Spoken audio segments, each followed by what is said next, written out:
Voilà, goedemiddag allemaal en welkom op deze wekelijkse sessie. Hartelijk dank dat jullie allemaal vanavond aanwezig zijn.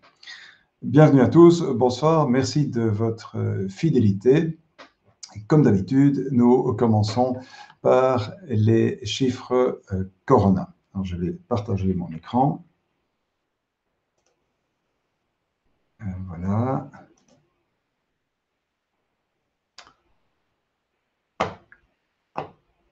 Voilà. Donc, il y a 15 jours, puisque la semaine dernière, il n'y a pas eu de session, il y a 15 jours, nous avions encore tous des chiffres qui étaient en baisse. Malheureusement, la tendance s'est inversée. Donc, en ce qui concerne notre commune, il y a 15 jours, les chiffres diminuaient moins rapidement que ceux des communes de référence que nous suivons. Donc, comme vous le savez, nous prenons les 6 communes à facilité et les 6 communes de la zone Eerste Lijnzone, Druivenstreek, plus les 2 Woluwe. Et vous voyez que maintenant, la situation est un petit peu inversée, mais à Kranem, les chiffres augmentent moins rapidement que dans la plupart des autres communes de référence. Alors, il faut être évidemment extrêmement prudent, puisqu'il faut absolument qu'on parvienne à juguler cette pandémie. Alors, évidemment, on teste beaucoup plus qu'il y a un mois et probablement même qu'il y a 15 jours. Mais malheureusement, les contaminations augmentent plus rapidement que les tests. Donc, c'est là qu'il faut être prudent. Un autre facteur important, c'est aussi le fait que la catégorie la plus touchée pour le moment, c'est les 18-24 ans. Bon, ce sont évidemment des personnes qui en général n'ont pas encore été vaccinées et des personnes qui évidemment ont pour l'instant beaucoup plus de contacts sociaux puisqu'il y a toute une série d'activités qui sont de nouveau permises. Alors, soyons prudents. 2 choses importantes, c'est évidemment de garder à l'esprit qu'il faut suivre scrupuleusement les prescriptions en vigueur et un truc sur lequel nous insistons régulièrement, qui est difficile évidemment quand il fait mauvais comme il y a eu ces derniers jours et même froid, il faut absolument garder une ventilation la plus étendue possible dans les locaux, surtout quand il y a du monde à l'intérieur. Donc, ce sont 2 choses importantes qu'il faut suivre le plus possible. Bon, ça c'était pour les chiffres et les statistiques. Alors, je vais juste mettre ceci, voilà. Alors, un autre aspect important, c'est la liste de tous les sites que je vous montre régulièrement. J'en ai ajouté un, c'est le dernier que vous voyez en dessous. On ne va pas le voir en détail, mais c'est un site sur lequel vous allez trouver toute une série de procédures de tests. Dans quelle situation il faut faire quel test, à quel moment, après combien de jours, après quel genre de contact, et toute une série de circonstances où on vous explique alors dans quelle mesure il faut utiliser quel type de test. Uiteraard bestaat die procedure ook in het Nederlands. Dit is eigenlijk op de Cienzano website. Dus aarzel niet om daar een kijkje te nemen. Het is heel interessant, het is een beetje technisch, maar het is wel interessant. Zeker in de huidige periode waar wij dus gewoon allemaal toch plannen hebben, denk ik, om met verlof te gaan, binnenland of buitenland. Het is wel interessant om te zien wat dan de mogelijkheden zijn qua testing. Dus zeker de moeite om daar een kijkje te nemen. Chaque fois, je vous propose aussi de jeter un coup d'œil à la page Facebook de la Eerste Lijnzone Druivenstreek. Donc, comme vous le savez, ce sont les 6 communes de Tervuren, Hoejaard, Overijs pour le centre de vaccination d'Overijs et les communes de Zaventem, Wissembeek, Oppem et Kranem pour le centre de vaccination Skyhole à Zaventem. Il y a toujours des choses qui sont intéressantes, qui évoluent évidemment en fonction de la situation, mais aussi de la disponibilité des vaccins, par exemple. Et la bonne nouvelle, c'est qu'on va pouvoir bientôt vacciner aussi la catégorie d'âge de 12 à 15 ans. Alors, ce n'est pas encore pour tout de suite, parce qu'il y a d'abord la catégorie d'âge juste au-dessus qui est prévue pour la semaine prochaine. Mais donc, il y a, peut-être dans 2 ou 3 semaines, alors il y aura aussi la possibilité de vacciner les plus jeunes. Alors, on peut déjà s'inscrire sur la liste QVAX et ça se passera de nouveau alors par lettre qui sera envoyée alors au domicile des personnes concernées. Alors, pour le Skyhall, vous avez le site habituel et idem pour le Markthal. Donc, comme d'habitude, ce site, il est en néerlandais, mais je pense que ça vaut la peine de jeter un coup d'œil. N'hésitez pas, c'est la page Facebook donc de Eerste Lijnzone Druivenstreek. C'est certainement la peine d'y jeter un coup d'œil. Alors, un cas particulier qui touche, je pense, beaucoup d'entre nous, ce sont les guides et les scouts. Alors, comme vous le savez, à cause des intempéries, malheureusement, il y a un certain nombre de précamps qui ont dû être annulés, et donc pas mal d'animateurs et de chefs ont dû revenir. Mais dans la plupart des cas, et sauf exception, on pourra repartir alors au camp, soit dimanche, soit début de semaine prochaine, soit un peu plus tard, soit la dernière semaine de juillet pour les plus jeunes. Alors, plusieurs choses sont importantes. À cause des intempéries, en tout cas pour ceux qui partent en Wallonie, il faut savoir que dans beaucoup de cas, malheureusement, l'eau courante n'est plus potable. Alors, ce sera évidemment probablement réglé très rapidement, mais soyez prudents de ce côté-là. Et donc, il faut prévoir évidemment de quoi se ravitailler en eau. Et plus spécifiquement, alors, pour le côté Covid, il y a quand même encore toute une série de choses à respecter. Différentes approches ont été préconisées. Alors, personnellement, j'ai eu la plupart des responsables pour la zone de Krenhem en ligne et je tiens à les remercier chaleureusement pour toutes les initiatives qu'ils ont prises et qui prennent encore, qui sont en train de suivre en ce moment. Donc, il y a des gens qui étaient en vacances et qui ont passé une bonne partie de leurs vacances au téléphone pour s'assurer que les camps scouts se passent dans de bonnes conditions. Et je voudrais simplement leur dire un énorme merci et leur donner un grand coup de chapeau. Alors, très concrètement, je demanderai à tous et à toutes de respecter scrupuleusement toutes les règles en vigueur. Bon, je pense que la plupart des règles sont connues. Il arrive parfois que les responsables donnent des instructions qui soient peu ou pas suffisamment suivies. C'est dommage parce que dans ce cas-là, évidemment, on risque de devoir, dans quelques jours, prendre des mesures beaucoup plus drastiques. Et à ce moment-là, c'est tout le monde qui devient victime de quelques négligences ou de comportements peu scrupuleux. C'est dommage. Et donc, s'il vous plaît, essayons de les éviter. Alors, deux choses importantes. S'il y a le moindre symptôme, on reste à la maison. Donc, on ne va pas au camp s'il y a un symptôme qui correspond au Covid. Donc, soyons très, très clairs de ce côté-là.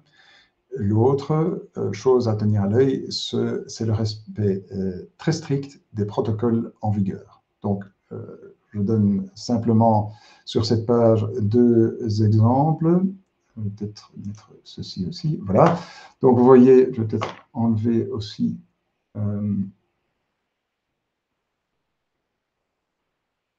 cette image.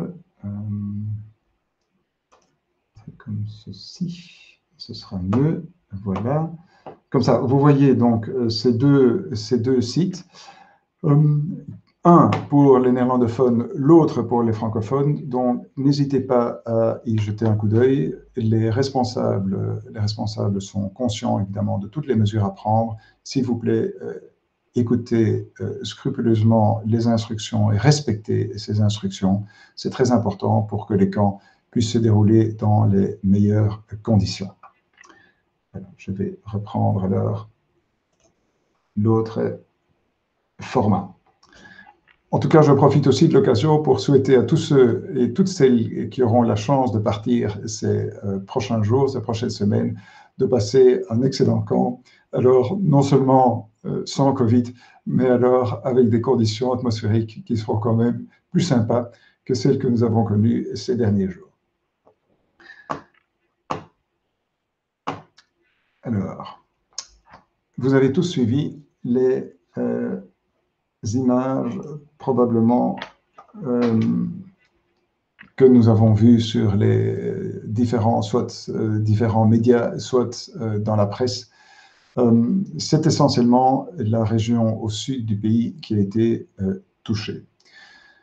Dus deze keer heeft Kranum minder last gehad van de overstromingen. Het is gewoon hier en daar wat kleine problemen aan de kant van de Ring en de E40. Dus in Noord-Kranum, maar niks natuurlijk in vergelijking met wat wij gezien hebben in het zuiden van het land. Dus er is heel veel solidariteit geweest en dat is dus ook een hele goede zaak. Het is opvallend hoeveel mensen initiatieven gelanceerd hebben om dus die slachtoffers van die overstromingen daar te helpen. En wat de zone Wezenbeek, Oppem en Kruinen betreft, is er gewoon een initiatief van WOPOP. Dus jullie vinden dat gemakkelijk op de Facebookpagina, dus WOPOP Wezenbeek. Een initiatief geweest om allerlei zaken, kleren, zeepen, dekens, allerlei zaken te verzamelen. Dus die actie is in principe nu een paar minuten geleden gestopt voor de verzameling, bedoel ik. Afhankelijk van de noden gaat het er misschien nog relevant zijn in de loop van de volgende dagen. Dus het beste om de zaak eigenlijk zo efficiënt mogelijk te doen verlopen is gewoon die Facebookpagina van WOPOP in het oog te houden en gewoon zien wat ze nog nodig hebben. Tot een aantal minuten geleden hadden ze nog extra transport nodig, want ze hebben dus gewoon heel wat spullen en heel wat zaken gekregen, maar die moeten dan wel verder vervoerd worden naar een distributiecentrum. En het distributiecentrum gaat er dan voor zorgen dat de mensen die het meest nodig hebben, al die kleren, zeepen, allerlei zaken dan prioritair, in functie van de verschillende prioriteiten, eigenlijk op tijd krijgen.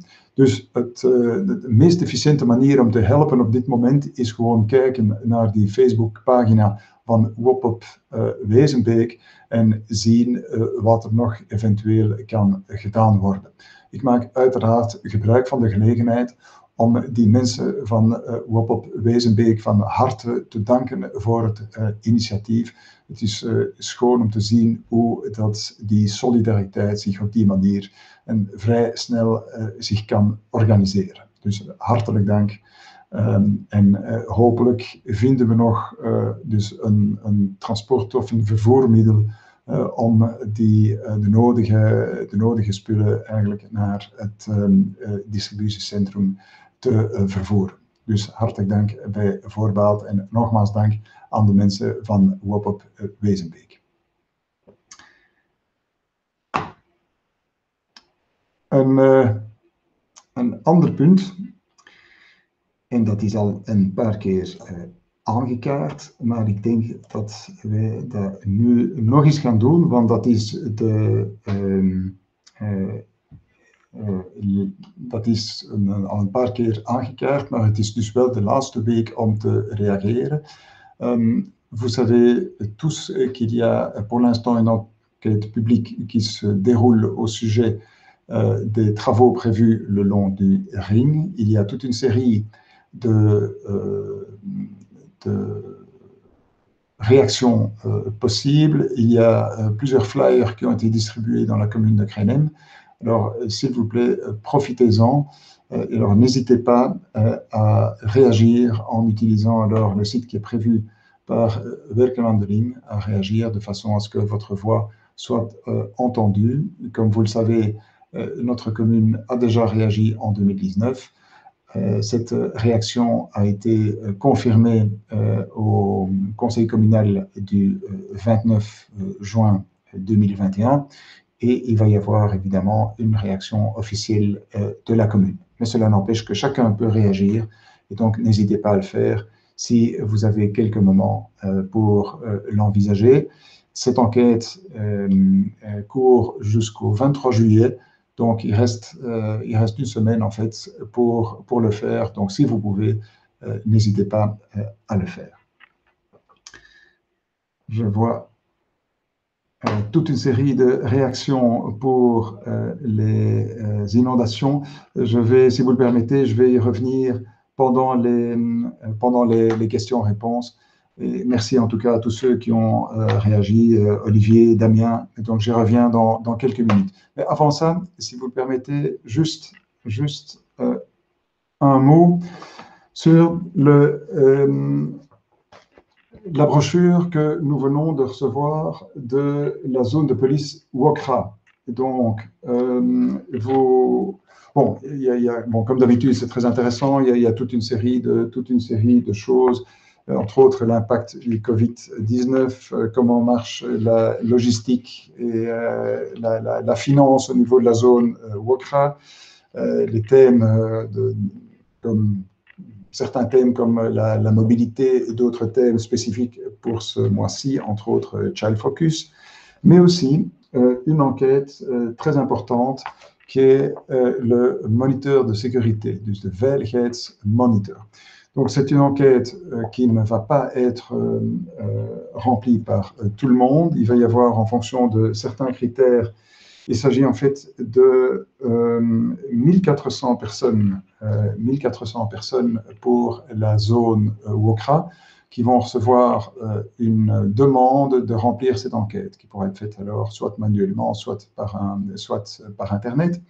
Et alors, s'il vous plaît, remplissez cette enquête, faites-le, parce qu'il y a toute une série de questions et toute une série de suggestions que vous pourrez faire et qui permettront alors à la zone de police de Wokra de réagir encore plus efficacement par rapport à toute une série de problématiques que nous connaissons, que ce soit aussi bien au niveau des vols que des infractions, que de la mobilité, que toutes sortes d'autres thèmes. Et c'est une occasion, je pense, assez unique pour nous de pouvoir remplir cette enquête. Moi-même, je ne sais pas si je recevrai un formulaire ou pas, ça dépend de toute une série de critères. Et donc, il y aura pour notre zone de Wokra, qui fait globalement à peu près 28 000 personnes, eh bien, il y aura 1400 personnes qui vont être sélectionnées et qui pourront alors remplir cette enquête. Donc, si vous êtes dans ce cas-là, s'il vous plaît, remplissez cette enquête, c'est très important pour améliorer encore le service de police Wokra. Ik denk dat over het algemeen dat de mensen heel tevreden zijn over de politiezone Wokra, maar het is de bedoeling dat die dienstverlening nog beter wordt als het hier en daar nog kan. En daarvoor is die veiligheidsmonitor een heel belangrijk instrument. Dus hartelijk dank bij voorbaat om het nodige te doen om die enquête in te vullen. Voilà. Donc ça, c'était le Wokra Safety Monitor, dus de veiligheidsmonitor, le moniteur de sécurité, l'enquête donc de sécurité, un moyen d'impliquer les citoyens pour le fonctionnement de la zone de police. Voilà, on arrive à la partie des questions-réponses. Je vais alors changer le layout et je vais passer de l'autre côté. Voilà. Bon. Alors, merci d'abord à Damien et Olivier pour leur réaction. Je vais les prendre l'une après l'autre. Bon, effectivement, Olivier, merci. Félicitations pour l'implication pour les jeunes. Je pense que là, on fait référence aux responsables des mouvements de jeunesse. Donc, encore une fois, merci à tous ceux. C'est impressionnant de voir l'implication de ces responsables, donc je l'ai dit, mais je vais le répéter, qui ont passé pour certains une partie de leurs vacances à s'occuper de gérer non seulement la crise Covid, mais aussi les inondations, pour que les camps se passent dans les meilleures conditions possibles. Et donc, je pense que la moindre des choses pour tout le monde, c'est simplement de respecter les mesures de sécurité pour que tous les efforts qu'ils ont faits n'aient pas été faits en vain, mais qu'alors tout puisse se passer dans les meilleures conditions. Donc, merci Olivier d'insister sur cet aspect. Alors, Cranem, presque pas touché par les inondations. Alors, bon, d'abord, il y a eu moins de précipitations. Hein. C'était essentiellement le sud du pays qui, cette fois-ci, a été touché. Mais quand même, si vous regardez le fameux site, je le mettrai sur Facebook tout à l'heure, si vous regardez le capteur du collecteur de la Wolu, qui, comme vous le savez, donne la hauteur de l'eau en fonction du moment, ce capteur a été saturé pendant 20 minutes hier aux alentours de midi. Donc, c'était pendant 20 minutes. Et donc, dès le moment où ce capteur est saturé, ça veut dire que le collecteur de la Wolu, qui est le collecteur principal par lequel s'écoulent toutes nos eaux, mais pas seulement les nôtres, hein. Il y a des eaux qui viennent de Zaventem, qui viennent aussi fatalement de Wezenbeek, qui viennent même de Wolu et Saint-Lambert. Donc, il y a toute une série d'eau qui arrive dans ce collecteur de la Wolu, et dès le moment où il est saturé, qu'est-ce qui se passe? Automatiquement, le niveau d'eau peut monter en amont du collecteur, d'accord? Et en amont, qu'est-ce que ça veut dire? Ça veut dire que les rues qui sont habituellement touchées, comme les rues chez nous, essentiellement les rues Vanove et Tuma, eh bien, ces rues, à ce moment-là, peuvent voir le niveau d'eau monter dans la rue, et si le niveau monte dans la rue, fatalement, malheureusement, pour ceux qui ne sont pas protégés, eh bien, le niveau va aussi monter le long des murs des maisons et peut passer alors soit par les portes, soit par les trous possibles, soit par toute une série d'interstices, les portes de garage, que sais-je. Donc, raison pour laquelle, une fois encore, nous insistons sur la possibilité de tous ceux qui sont potentiellement touchés par ces inondations de se faire protéger en mettant des panneaux de protection et des clapets anti-retour qui empêchent les eaux de repasser, par exemple, par les canalisations sanitaires. Donc, ces mesures sont en partie subventionnées par la commune. Et donc, nous avons étendu l'aspect rétroactif de ces mesures. Donc, ça vaut vraiment la peine pour ceux qui ne sont pas encore protégés de ce côté-là de le faire et de contacter la commune pour voir alors dans quelle mesure ils peuvent être remboursés pour tout ou partie des travaux effectués.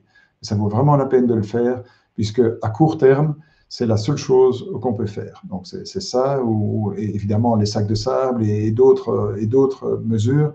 Mais donc, cette fois-ci, chez nous, nous avons eu de la chance.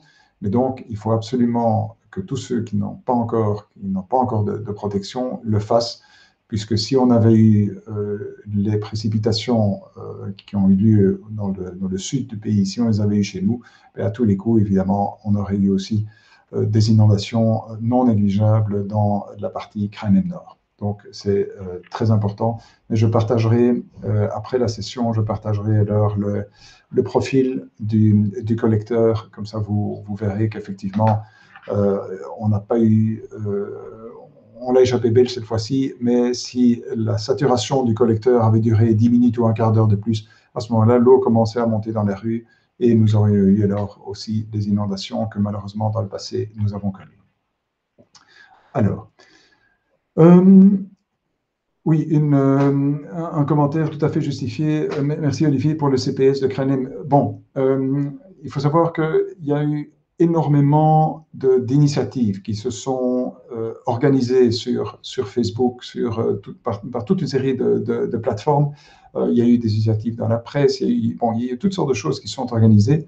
Et donc, on s'est rapidement concerté et on est arrivé à la conclusion que le plus efficace et le plus simple dans les circonstances actuelles, c'était de profiter alors de cette belle initiative de Wop Wezenbeek pour être en fait les plus efficaces possibles. Le risque sinon est de multiplier les initiatives et qu'on ait par exemple beaucoup trop d'objets d'un certain type dont on a moins besoin et qu'on ait moins d'objets d'un autre type dont on a plus besoin. Donc, pour coordonner tout ça, eh bien, Wapop a fait ça de façon absolument remarquable, donc nous les remercions une fois encore. À ce stade-ci, donc on n'a plus besoin de vêtements, par exemple. Je vois passer sur Raclette, pour l'instant, le mieux, je pense, c'est de regarder cette page Facebook de Wapop Wezenbeek. Il y a d'autres initiatives aussi, et tant mieux. Alors, en tout cas, en ce qui concerne ce centre de collecte-là, le plus urgent pour eux en ce moment, c'est de trouver un transport qui peut amener ce qui a été collecté à un centre de distribution qui, lui, alors, s'occupera de dispatcher les objets plus loin vers les différentes communes concernées. Voilà. Alors, je vois effectivement proposition d'hébergement, aide pour nettoyer. Voilà, donc merci Damien. Donc, vous verrez beaucoup de groupes sur Facebook. Évidemment, il y aura probablement encore des besoins dans le courant des prochains jours. Surtout, n'hésitez pas, si vous avez la possibilité de le faire, faites-le. Mais en ce qui concerne, en tout cas, Wapop, le plus urgent, c'est un transport qui leur permettra de transporter tout ce qu'ils ont collecté au centre prévu. En fait, c'est à Bruxelles. Voilà. L'enquête pour la Wolu, où en est-on? Bon. Merci Olivier pour cette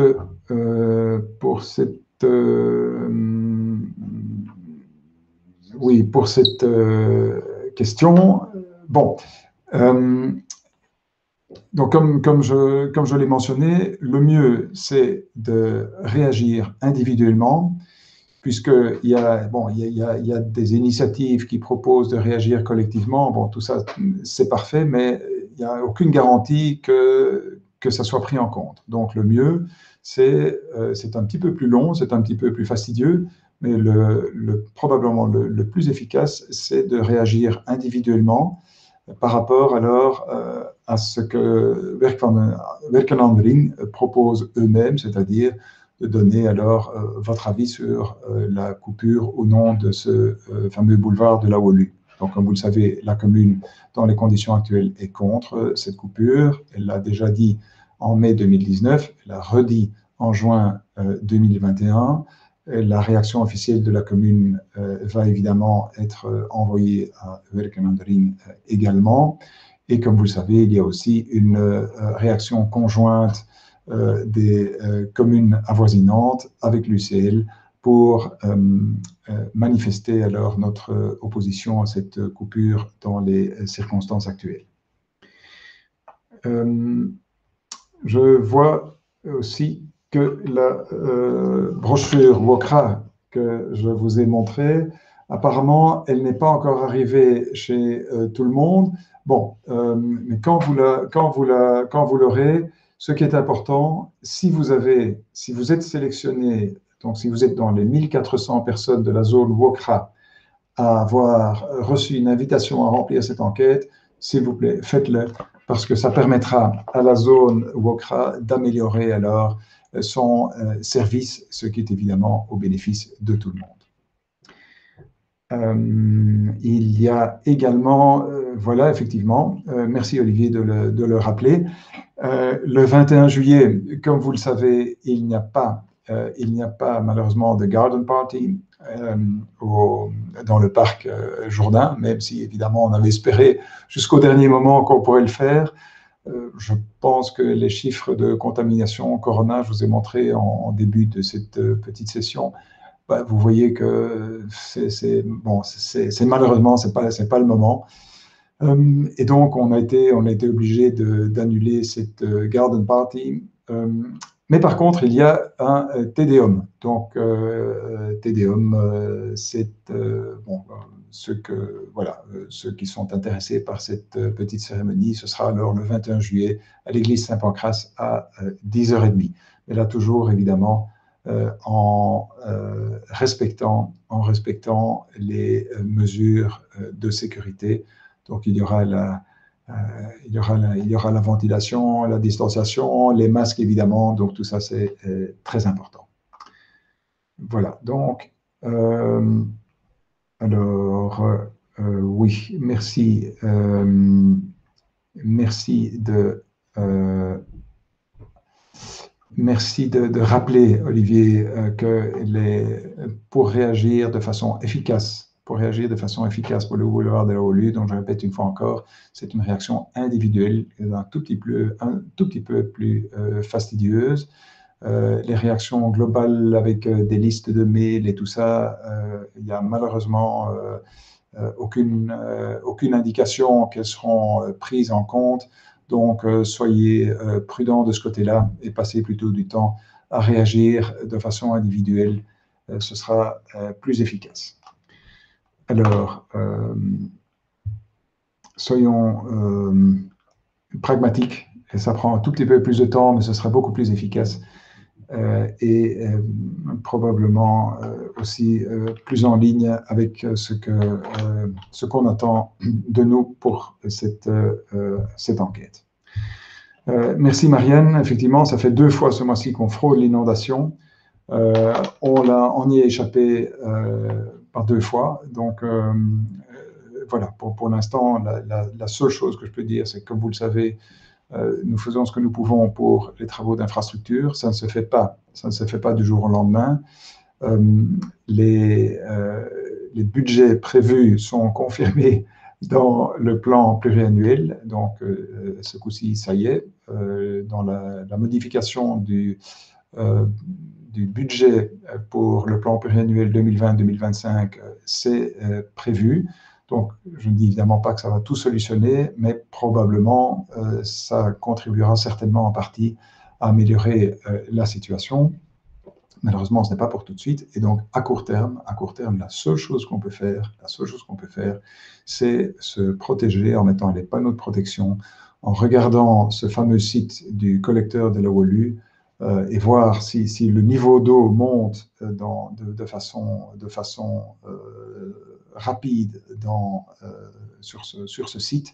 Eh bien, il faut alors à ce moment-là, prendre les mesures indispensables pour au moins mettre les choses en hauteur et éviter qu'elles risquent d'être alors souillées ou contaminées par de l'eau des inondations.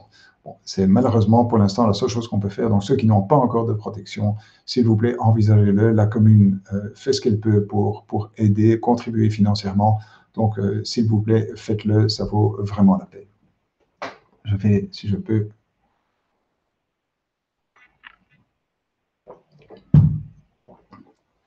voilà, alors pour le reste, pour le reste, qu'est-ce qui a changé? Je pense qu'on a eu, très franchement, quand je regarde la quantité d'eau qui est tombée en Wallonie, je pense simplement qu'on a eu de la chance, entre guillemets, que les plus fortes pluies sont tombées en Wallonie et voilà, et pas sur notre zone. Sinon, on aurait eu probablement beaucoup plus de soucis. La subvention a effectivement été prolongée, donc ça vaut vraiment la peine d'en profiter. Enfin, prolongée, ça veut dire que la rétroactivité a été rallongée. Donc, ça vaut la peine de regarder ça pour voir si vous pouvez alors entrer en ligne de compte. Je mettrai ça aussi alors sur la page, sur ce chat, dès le moment où la session aujourd'hui sera terminée. Merci en tout cas, Marianne, de poser cette question. Donc, comme vous le savez, c'est quelque chose qui nous tient à cœur. On l'a déjà répété à plusieurs reprises. On fait ce qu'on peut. C'est sûr que les travaux lourds d'infrastructure, on ne peut pas les faire facilement, mais ce qu'on peut faire à court terme, je pense qu'on l'a fait et on va continuer à le faire dès qu'on peut faire quelque chose de concret. Le plan pluriannuel, effectivement, a été voté. Bon, on va peut-être pas insister sur, puisque cette session hebdomadaire est tout à fait apolitique, évidemment. Donc, on va pas nécessairement insister sur qui a voté quoi pour le plan pluriannuel. Ce qui est important, c'est qu'il est voté, il est confirmé. Les comptes 2020 sont confirmés aussi. Et j'espère d'ailleurs, peut-être pas la semaine prochaine, mais dès le moment où les comptes et le plan auront été publiés sur le site, eh bien, je ferai alors une session spéciale pour tous les aspects financiers et essayer, sans que tout le monde s'endorme, d'expliquer encore un certain nombre de choses qui sont importantes et que nous allons essayer encore de réaliser durant cette législature. Voilà. Eh bien, j'espère avoir répondu à la plupart des questions. Merci d'avoir réagi. Merci à tous pour vos réactions. Il me reste alors à vous souhaiter à toutes et à tous d'excellentes vacances. S'il vous plaît, soyez prudents pour vous, pour les autres, pour vos familles, pour vos collègues. La crise Covid est pas terminée. On peut envisager toute une série de choses avec les beaux jours qui vont quand même finir par arriver. Profitons-en, mais s'il vous plaît, en respectant quand même encore une série de mesures pour éviter de devoir prendre des mesures beaucoup plus fortes dans quelques semaines. Dus allemaal hartelijk dank om vanavond dus aanwezig te zijn. Dus geniet van de mooie dagen die toch vroeg of laat zullen komen. Blijf alstublieft voorzichtig. De pandemie is nog niet voorbij. We moeten gewoon waakzaam blijven en gewoon toch van allerlei activiteiten genieten. Dat mag allemaal, maar toch voorzichtig blijven voor jezelf, voor de familie, voor vrienden, voor collega's, om te vermijden dat wij dus binnen een aantal weken nog veel vervelendere en strengere maatregelen zouden moeten nemen. Dus hartelijk dank om vanavond aanwezig te zijn. Fijn weekend en graag tot volgende week vrijdag 18 uur, tenzij natuurlijk belangrijk nieuws vanwege de federale overheid. Excellent week-end à toutes et à tous et à très bientôt. Au revoir.